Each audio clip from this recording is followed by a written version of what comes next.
Having successfully launched 3 businesses, bilingual mum to 2 and entrepreneur Antonia Bozan-Brown has connected with thousands of people, both French and international, since moving to the French Riviera. These connections allow her to speak with successful local businesses and inspirational people about life here on the Côte d'Azur and share it with you. Welcome to the Riviera Firefly podcast with your host, entrepreneur, and my mum, Antonia Bozan-Brown.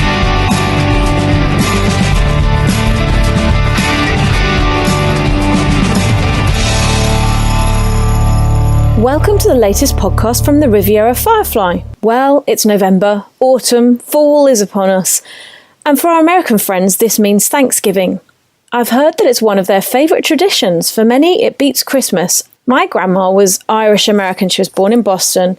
And so we've been trying to keep her memory alive by having our very own low-key Thanksgiving. So it's really very laid back for us. It's a family meal. It's with the grandparents, uncles, aunts, cousins, young and old. And we kind of do it over dessert and just have a moment to say thanks. Well, we all know in advance it's going to happen, so there's no big surprises. You can have a little think about it. And no one's obliged to join in. So you can just actually have a reflective moment if you want, or you could write it down. But as it happens, everyone did join in because we just did it last weekend. I have to say, it gives me a real warm and fuzzy feeling to hear how thankful we all are. It's a really great moment of sharing in the family, in the clan, particularly living in such an affluent area. I think it's great that we can show our future generations that we do have to take a moment to slow down and show gratitude. Well, it was also birthday season in our family. It's a really busy time of year for my clan. It gets different when you're older, as you don't tend to shout about it from the rooftops anymore, do you? But I do like to go out and mark the occasion and chalk up another year to experience. And I hope that that continues and that I don't get scared of the numbers as they get higher and higher. Well, like any one of you who is on Facebook, I do get really touched by all the messages that I get throughout the day.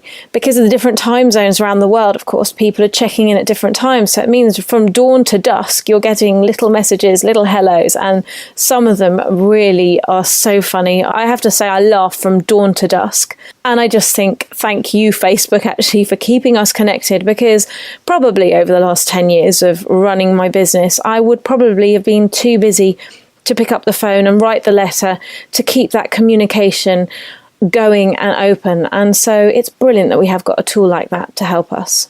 As it is birthday month, I wondered if I could be a little bit cheeky and ask for a little birthday gift. Please, can you write a review, or share this episode with someone? The message is really starting to get out there, and we're over 5,000 downloads now, which really is fantastic. And I hope that you are enjoying these podcasts and that you're getting a few nuggets of information and just a really nice moment where you can connect with some other people living here on the Côte d'Azur. So please, share and subscribe. Coming up is Vonny Marshall-Edwards. She's a singer and a vocal and voice coach. I was actually nicknaming her Coach to the Future Singing Stars over a tea that I had with her recently. She shies away from that. She's incredibly modest, but she is incredibly talented. And I say that because she has not had just one, but 3 of her students have been doing really well on The Voice and The Voice Kids over the last couple of years. And I think her star is going to be shining bright from now on. Remember, you first heard it here on the Riviera Firefly. She's one to watch out for in 2018. Now, if you're just about to think, oh no, I'm not really into singing, I can't sing, and you're about to switch off, hold on. She firmly believes that we can all sing. She very rarely meets people who are truly tone deaf, and obviously in that instance, it's probably something very different. But she can help us to learn how to sing. Apparently, it's all to do really with listening and about opening the mouth. There's a lot of visualization and imagery used in singing, and apparently that's about 60% of learning how to sing nicely.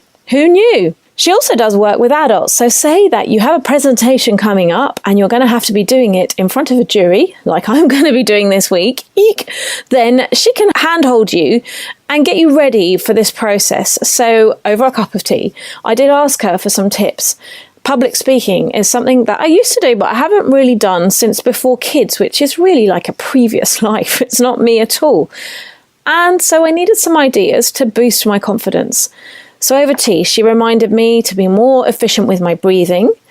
She reminded me I had a diaphragm, and we talked a little bit about muscle strengthening and learning to place my voice and improve what you do and what you have naturally. Of course, I just have to try and remember all that when I'm doing the presentation, but I think that I'm going to get into it a bit more in 2018, and it really will be with experience and practice that it becomes easier. So I just thought it was important to mention right now that she does these adult courses that you can work on rhythm and ear training either for presentations or also for singing and learning how to sing. Well, I know you're going to really enjoy getting to know Vonny even more. Do go and check out her singing online. It's fab. Don't forget too to join our free Facebook group, Cote d'Azur Living. We have over 7,500 members in there. It is really used a lot. It's very interactive. It's a very positive and safe environment for you to be in and for you to share questions, concerns, get recommendations for anything that's Cote d'Azur Living. We look forward to seeing you in that group. Okay, let's roll. Joining us today on the podcast is singer and voice coach Vonny Marshall-Edwards. Hi, Vonny. Hello, Antonia. How are you? I'm really well, thank you. Well, I thought I would just explain up front that we both live in different parts of France and fiber's not available, is it? So even 3G has its moments. Exactly. We're both holed up in different places in our houses, which for me is my bedroom, and it might be for you as well, as we're trying to absorb the echo. I have to admit, it is in my bedroom. Audio can be very glamorous, can't it? But I'm not in my pyjamas still. We believe you, thousands wouldn't. Well, I had the pleasure of meeting you, Vonny, many moons ago. You used to run a singing class and you used some space that I had down in Vallauris. And I got to hear your wonderful singing for starters, and then all these people that you were bringing to the place to get more confidence. And it was just amazing. Before we talk too much about what you do right now, I'd love you to take us right back to a childhood memory and share that with our listeners. Childhood memory, I have a lot of them. I was very fortunate that I had a good childhood. Do you know what, Antonia? The things I remember most are very artistic, actually, creative. My father was a jazz drummer. My mother liked to dance, etc. And I can remember dancing. We had a big house in Lewis, and my dad used to have a lot of jazz records playing and a lot of classical music playing. And I loved ballet. I actually took ballet lessons. And I just remember dancing around and probably squealing and not sounding very, very good, to be honest. Those are my childhood memories, and the garden and my brothers and sisters, and loads of memories, really, but all about feelings, how I was feeling. So I felt good when I was dancing or when I was singing, or perhaps, being on the stage. And that's a beautiful part of the country down in Sussex. We're all Sussex. I love Lewis. Yeah. When did you first realise that singing was your passion then? Do you know what? Even at primary school, I used to absolutely love singing with things. I remember we used to go and visit old people, Lewis, at Christmas time and things like that. And I remember always wanting to sing and loving singing. I did try to get into a choir once when I was about 11 and got refused. So I don't think I've been very good. I bet you'd love to go back and see that singing teacher now and go, hey, look at me. Exactly. Actually, that has crossed my mind. I'd like to go back to my French teacher now and go, yeah, I can speak French. So, what were the early jobs for Vonny then? What were you doing back in the day? Okay, so basically I did a lot of drama. I did a lot of singing. When I was 16, I left school early. I did a few qualifications, but my parents had nursing homes, so I became an auxiliary nurse from a very young age. But I always continued to act and to sing whenever I could. And I actually didn't get up courage. I did a lot of secretarial work. I also was a nanny. I went to Switzerland when I was 17. I went up to London. And then I was actually very shy, believe it or not, Antonia. I was terribly shy. And it wasn't until I was 22 that I want to study to be an actress and a singer. And that's when I plucked up the courage to actually do some auditions. And so tell me about these early auditions and some of your successes back on stage. Okay. I think I did 3 auditions. RADA, which was the standard one that everybody hoped they'd get into. Central. and then Guildford School of Acting. And I didn't get into, I got a recall for Central or something like that, but I got into Guildford School of Acting and I actually liked it the best. And I managed to get a grant, because of those days you didn't, you could get a grant, fortunately. And knowing that I'd obviously have to work every holiday or whatever. So I took off to Guildford School of Acting. I was actually on the acting course with musical theatre. But when you're an actress, you have to learn how to dance, you have to learn how to sing, apart from the acting. And that's where kind of life took me, to my drama school for 3-4 years of study. So you mentioned you were shy. Now, I find this incredible to hear that these people that have such presence on stage, of which you are one, and I've watched your videos on your Facebook page, you just are, you're what I would aspire to be if I was on stage, and we can talk about that a bit later. But how does one go from being shy to owning the stage? By doing it, by constantly being pushed to go in front of people, which is also part of what I'm doing now, is getting people to have their confidence. It's not just about singing, to be honest. It's about having that build up of confidence to actually say, hang on, I can do this, and not be completely terrified. I was very shy. I'm still a little bit shy now, but you learn to adapt. And when you're teaching as well, which I did lots of, not just singing, you have to become this person that maybe you're not really inside. So acting actually was a real way of me coming out of my shell, as it was, because I could pretend to be other people in a way. I know that sounds as though maybe I've never been myself. It's not really what I mean, but it helps you. It's a tool. So it's to help you overcome. It's the fake it until you make it. Do you know what? I think you're right. I think that's it. I think you push yourself and you try to put yourself into situations. I think there's age as well. I think as you get older and you get more responsible, I'm sure that helps. What about knockbacks, though? So, so many people in the acting and the performing world are actually quite shy. I know you've got those, that are really out there, but you even hear of people like Robbie Williams, who has major panic attacks before he goes on stage. What about the knockbacks? Completely. How do you deal with those? How do you pick yourself back up and get going again? Well, it's funny you should say that. I actually, I left Guildford School of Acting Best Actress Prize, which actually was probably the kiss of death, because I didn't work for a long time. Nobody seemed to. But you kind of assume that maybe you've got something going for you, and maybe you're going to get picked up by an agent, and maybe you're going to work. And actually, it's not that easy. It really isn't that easy. And I wasn't very good at selling myself. Looking back now, I think you kind of expect things just to happen, because I do take life a bit like that. If it's going to happen, it's going to happen. But there's any business, acting and singing, you really do have to go out there and take advantage of situations and get to know people. And I wasn't really like that, because I think a lot of artists were also extremely insecure, and some part of you still doesn't know whether you're, really that good or able to do it. So the knockbacks were that. And then when I did actually get some work, it was because I was the way I was. It was because I remember I did an episode of The Bill, which I just found recently, which was hysterical. And they actually were looking for a very tall actress who could play a bit silly. Actually, I've just realised they picked me. I obviously look a bit dim. And I was chosen to play a role in Midsummer Night's Dream because of my height, and I went to Edinburgh. And so funny enough, it does work out, but you really do have to face a lot of rejection, and I find rejection very hard even now. And I try to explain to my students nowadays, if you go for the part or you go for the job and you don't get it, very often it's because they already have somebody in their mind, not necessarily a person, but the look or the way somebody is. But of course, at that age, you just feel, my God, I'm useless and nobody wants me. So it was a pretty difficult stage.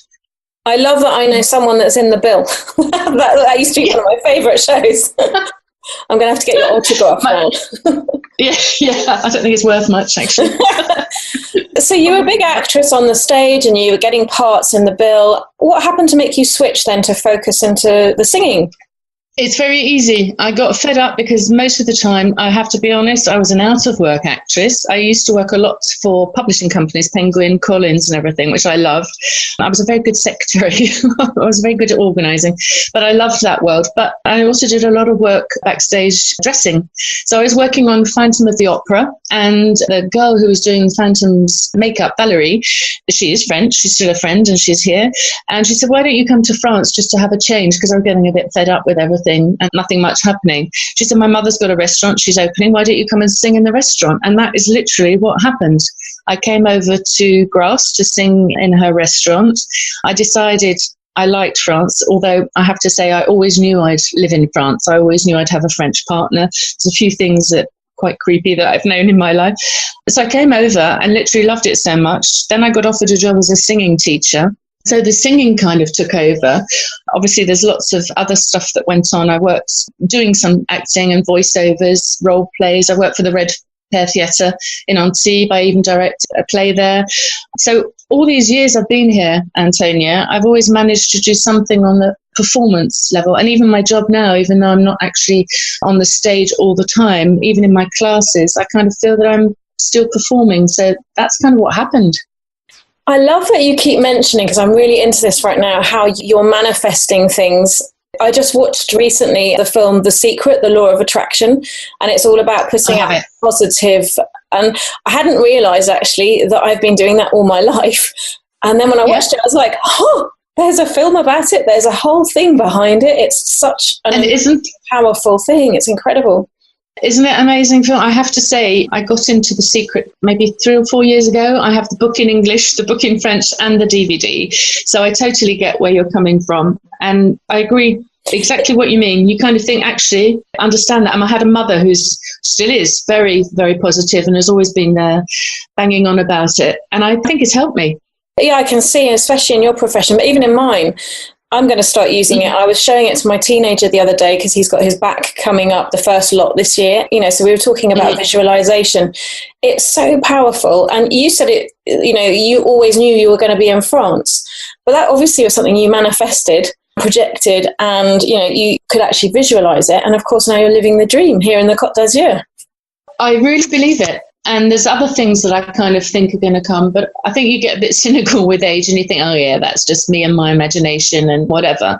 But I'm not so sure. There's been times where I've wanted to live in a certain part. I saw a house that I really wanted to live in Pemenade, funny enough. And for years and years, I'd go past the area to teach because I taught English in a lot of French schools. And one day it actually happened. And I do believe in my own power, but I don't kind of go on about it too much. And I just kind of let it gently install itself. Yeah. And I can see that with Mr. BB. My husband was watching the film with me and he was, fairly skeptical. So I obviously have work to do in this area because, even though they were very persuasive and there were astrophysicists and all things that he believes in, I guess we live in a very rules-based society and it is a concept that's slightly out there. But anyway, I'm going to tag that in the show notes so that anyone listening, they can go and watch The Secret. I think it's incredibly powerful and being positive is such a great way to live. And the thing is, but you can't be positive all the time. Of course you can't. And even advocates of people who, who really believe in it, they know that they're going to be, you can't have positive without negative. But if you've got your positive, you can overcome such a lot. Yeah. And it is, as you say, it's a way of living. I must admit, I think most people who know me, I think they would say I'm a positive person and I always try to, change the things around if they're not going very well. I would definitely say that about you. Yeah, the coffee pot's, completely exploded and gone everywhere. And you think, well, there's 2 ways of looking today. Either I take it as everything's against me day, or otherwise you go, that's nothing. It's just a coffee pot. I was supposed to clean my kitchen, Yeah, exactly. Not.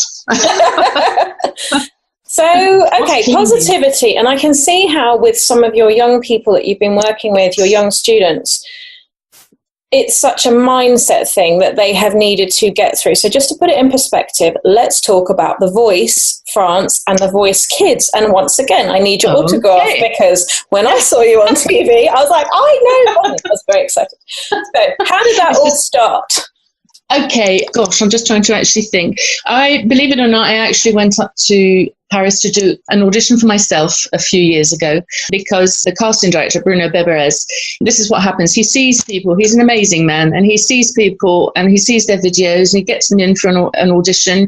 Doesn't necessarily lead to anything, but he's just amazing. Anyway, I also do competitions with some of my students. I don't actually do the competitions. I put in my students not to win particularly, but for the experience to share with other young singers to build their confidence up. That's part of it.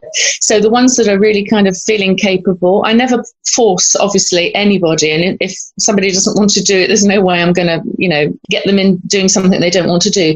And what happened is the very first year I did a competition in Nice, Passion. And I had a student called Louisa Rose, who was 16 at the time, and she won it. And she's a beautiful singer, and I was obviously very proud of her and happy for her. And what happens is in these competitions that are happening all over the Côte d'Azur, and indeed all over France, there are talent scouts, if you like, and people who do work for The Voice Kids, who then propose auditions, etc. And that's also what happened. This last year, I was very lucky. I had Max Cinnamon, who won the adults, because it's over 16, and Lou Gavel, who won the junior. And then I also have Maria, who's a great young singer as well. So I put forward a lot of the videos and directly to Bruno, and he then decided if he wanted to see them. And that's actually how it happened. It's quite a tough process. The Voice Kids, certainly, The Voice, it's a great thing. The kids have such fun and they're so well looked after. It's probably the only one I would actually put them for, to be honest.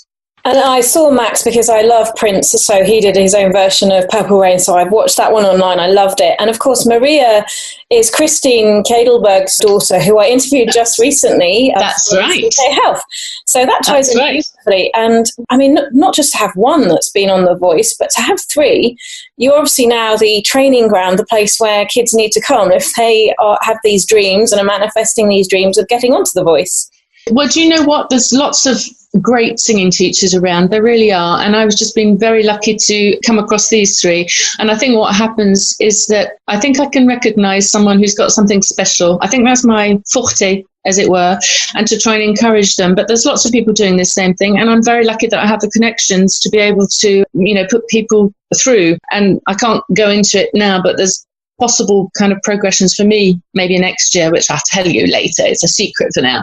But yeah, I do have the ways and means, if you like, to be able to. Sometimes it doesn't work, Antonia. I have some other great students who go up for the auditions and it doesn't necessarily work because the talent, to be perfectly honest, this year with The Voice Kids was quite phenomenal. I was very impressed. But yeah, of course, it's great that I have kids that can go up and do that. And I'm very proud of them and other things happening. It's not just, lots of them play guitars, lots of them are musical. And obviously, you probably know we do a lot of concerts because that's the way I work. I don't want them just singing and having singing lessons. I get them out there working with musicians, doing workshops, and we're going to be singing for Christmas at Cap d'Antibes, and there's a hospital in Nice, L'Arche, working for an association, Association Adrien, which is for sick children. So my youngsters, they offer to come along. I have a certain amount, and we go along each year to sing to these little patients in the hospital. So there's lots of stuff going on. And that's a brilliant training, because I think that the traditional route and the best route is that they are gigging and they are doing non-paid concerts, because it's not all about the glamour and the lights and the camera action. The real successful ones are the ones that build up. Hard graft. Yeah, absolutely. Yeah, and sometimes it's really difficult. What about, so where are you teaching? So someone listening now is probably getting quite excited, either for themselves or for their child who's up with their hairbrush in their bedroom. I actually have one of those. We all did that. Good grief. So where can they go for lessons? Where are you teaching right now? Okay, at the moment I'm working because what happens is I work for associations, I work for myself, I work for schools, etc. And at the moment I'm teaching in Sperristed. I'm also teaching in La Roquette.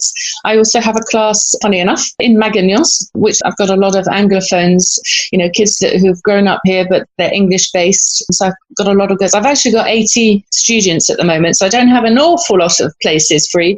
Then obviously I can try and do private lessons. That's for now. That's at the moment until next June. There might be other things happening next June, which I will let you know about. Excellent. And I have a big smile on my face about that because I'm very excited for you. And when we go offline afterwards, I want to hear all about it. If you were on X Factor or The Voice, what song would you be singing? I was looking at one of your videos and I wondered if it would be that one, but what would you sing? Well, I have to say obviously coming from musical theatre songs, I love Barbara Streisand. I sing a lot of her stuff. There is a song, Titanium, which is done acoustically. That might go down, but when you go on these things, it's a tough decision, actually. It has to really be something that not everybody does, that shows off your voice. If you had to sing one song, okay, let's say Titanium. It's probably I love that one. I'm glad you said that. Or Evergreen from Barbara Streisand. Oh, that's a good one too. That goes down well. So you have, I think of all the people that I know on the Côte d'Azur, you would be one of the people that I would say has managed to integrate into the French world brilliantly while keeping tiptoes in the English world. Your French is really great. You work with lots of French associations. You're really, really comfortable in the French world. That's not everyone's case. When you first got here, presumably you had to do the same as we all had to do. So what kind of tips would you have for meeting other people, making connections, settling down, that kind of thing? Okay, I've actually been here 28 years now. And I was lucky because when I came over here, I didn't know anybody English. I'm actually not part of the expat community because my ex is French. My children are French. They were in French school. I must admit, I'm very glad that I put my children in French school. I can understand why people want their children, especially if they've already been in education in England, to continue with the English. I understand that, but my children were born here, so it's a different situation. And so, I really had to integrate, Antonia. I didn't really have much choice. And I would definitely say that by making an effort and going towards the French people, because they're actually just as embarrassed as we are with our accents or our lack of, language or whatever. And associations are wonderful because there is a forum, Les Forums des Associations, every September, which are basically, for people that don't know about them, they're everything you could think you'd like to do at very reasonable a singing class or to do a dancing class or to learn how to model a sculpture or paint or whatever. And of course you do meet French people. And that I have honestly never had a problem meeting French people and finding them extremely generous, working them into your home. I haven't had a problem with that. And so I think that's what I'd say. Go towards the French people and join us, associations to kind of see how they live as well. Brilliant, Vonny. I love that. What about French customs, traditions, those kind of things? You must have, obviously living with a French person and having a French family, you've had to incorporate even more. What ones have you really enjoyed?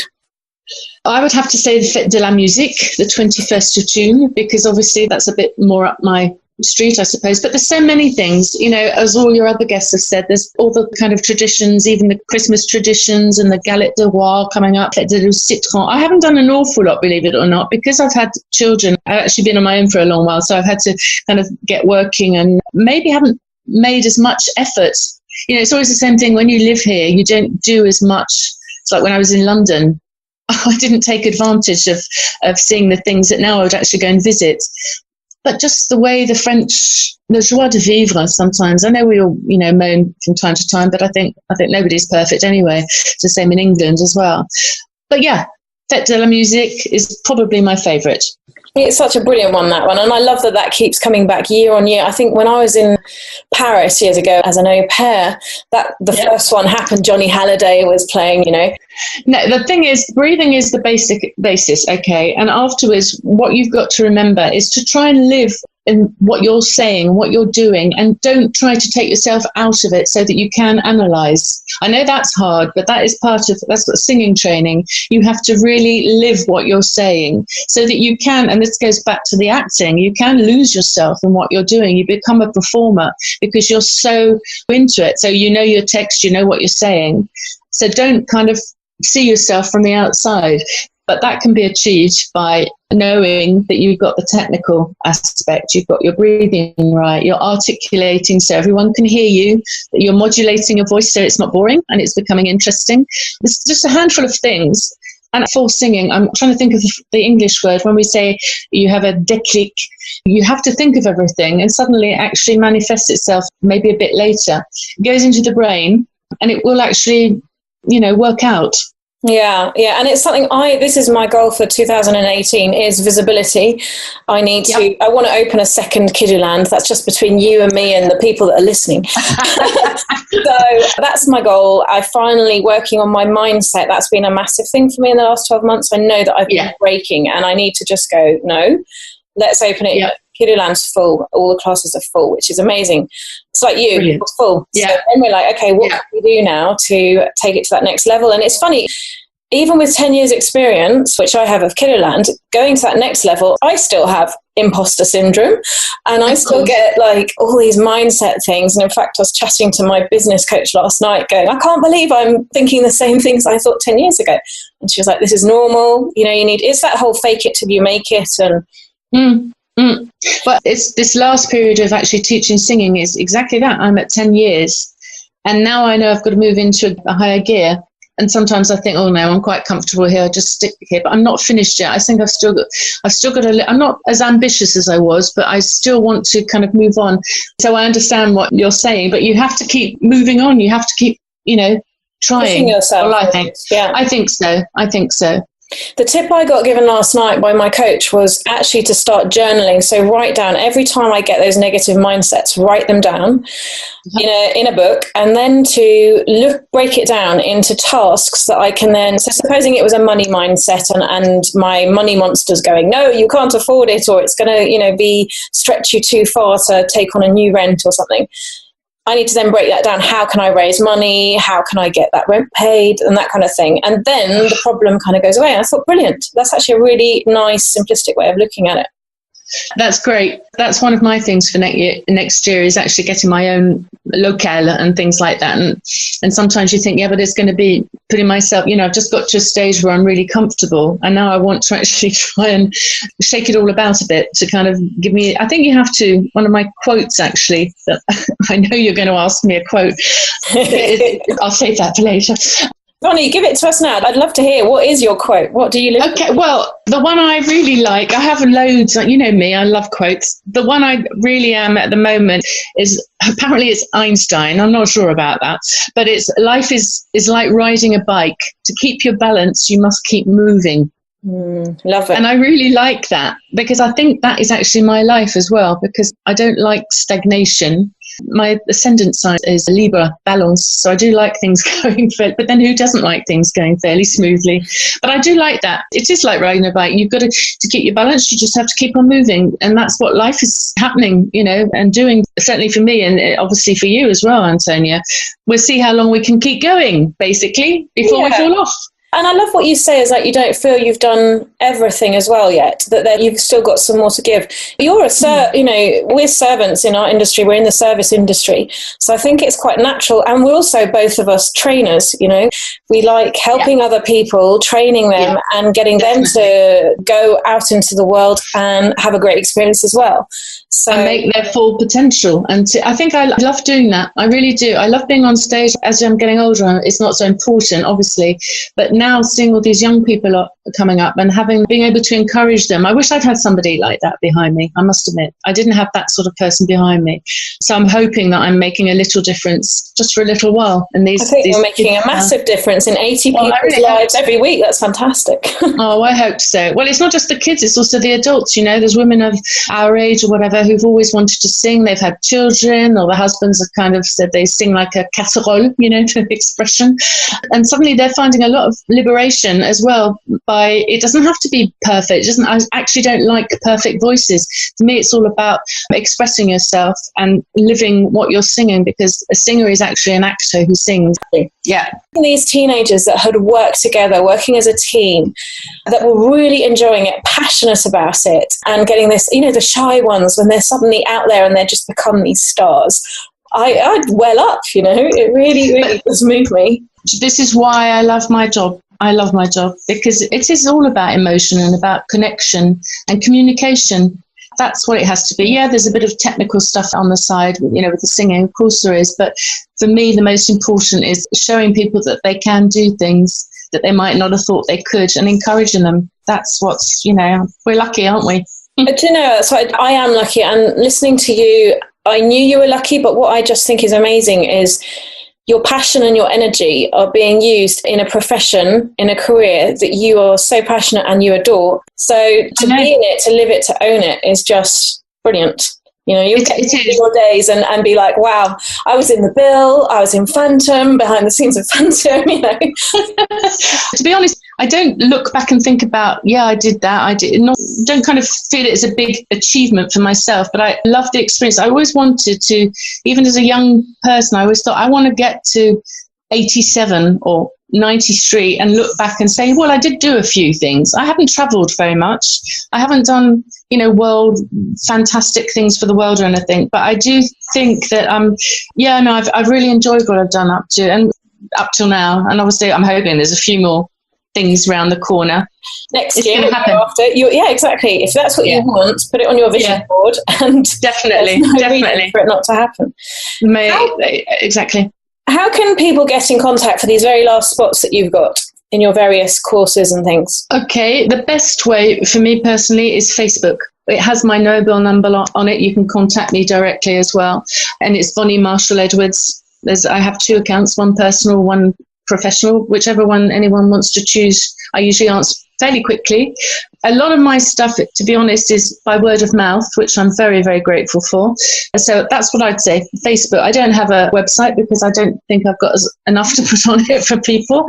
Yeah, Facebook. And I'll put this in the show notes, but yours is brilliant. It's really easy to find. It's facebook.com/Vonny, VONNYME. Brilliant. So it's really easy for people to find. Yeah. Okay. Thanks. Brilliant. Are you a big reader or huge?